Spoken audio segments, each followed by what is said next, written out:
माझ्या मराठी मातीचा संपूर्ण जगभरात जागतिक सुप्रसिद्ध गझलकार अप्पा ठाकूर यांच्या गझल सादरीकरणाचा परंपरेप्रमाणे प्रथेप्रमाणे महाराष्ट्राच्या राज्यगीताने या कार्यक्रमाचा आपण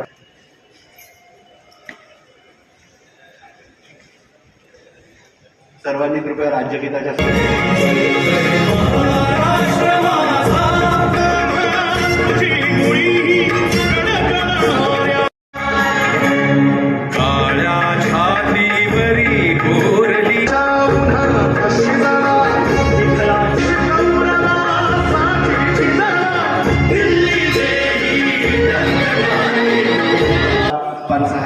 दुःखालाही घट्ट उराशी धरता येते, दुःखालाही घट्ट उराशी धरता येते आणि त्याची सुंदर कविता करता येते. अशा शब्दात अप्पांची गझल सर्व रसिकांना भावते. मी आदरणीय उपमहापौर दशरथ भगत साहेबांना विनंती करीन.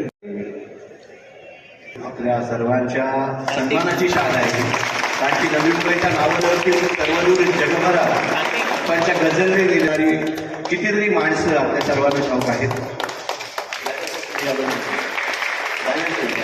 अप्पांचा पुन्हा एक बार जोरदार टाळ्याच्या गजरात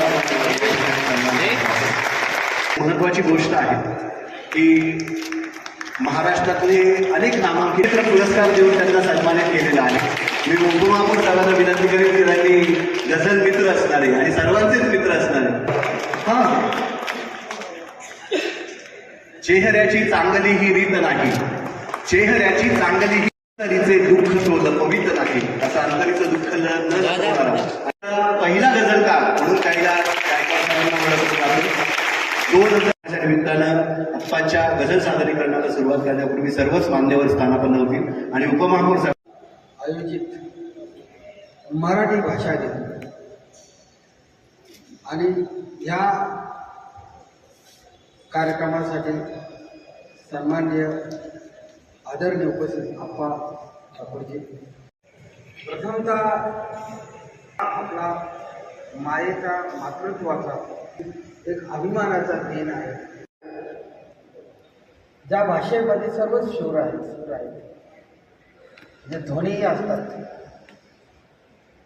तिथे आमचे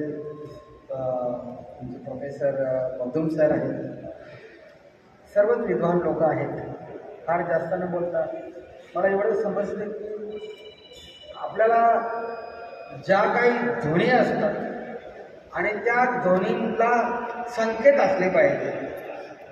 अक्षर 52 आहे सर, बरोबर ना? 52 अक्षर आहे. गायकवाड सर